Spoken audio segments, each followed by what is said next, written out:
Yes, इस regard में मैं डेफिनेटली कुछ हेल्प कर सकता हूँ, क्योंकि मैंने मेरा ये 4th प्रीलिम्स मैंने क्लियर किया था। ओके। तो चारों प्रीलिम्स में मेरा कंफर्टेबली क्लियर हुआ है।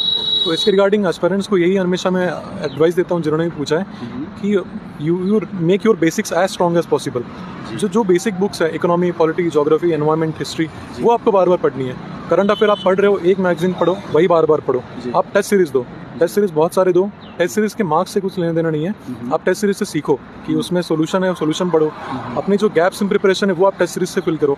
और प्रीवियस ईयर क्वेश्चंस आप नेक्स्ट 10-15 ईयर्स, लास्ट 10-15 ईयर्स के क्वेश्चंस उठा लो। Not just question, you need to study the options also, क्योंकि बहुत सारे प्रीवियस ईयर रिपीट होते हैं। तो मेरा यही हमेशा स्ट्रैटेजी रहा था कि making fundamental strong. Current affair मैंने बहुत कम हमेशा एम्फेसिस दिया है, because I knew it was very dynamic and less yielding in terms of value of marks. और प्रीवियस ईयर था, टेस्ट सीरीज था एंड रिवीजन ऑफ बेसिक्स। ये 3 से मेरा हमेशा हुआ है। एंड कॉन्सेप्ट हमेशा क्लियर होने चाहिए। तो वही अप्रोच रखो एंड कॉन्फिडेंटली दो।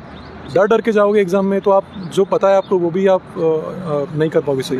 मेरे साथ वही हुआ था सेकंड अटेम्प्ट में, क्योंकि टेस्ट सीरीज में मैं हमेशा स्कोर करता था 120, 130।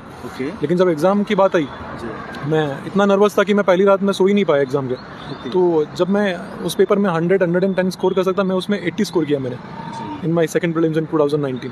तो उसके बाद मैंने ठान लिया कि I would never be nervous, I would trust my preparation and मुझे बिंदास अटेम्प्ट देना है। तो ये बिंदास एटीट्यूड ही मुझे हमेशा साथ दिया है। एंड इसकी वजह से आई थिंक मेरे 4 प्रीलिम्स निकले हैं।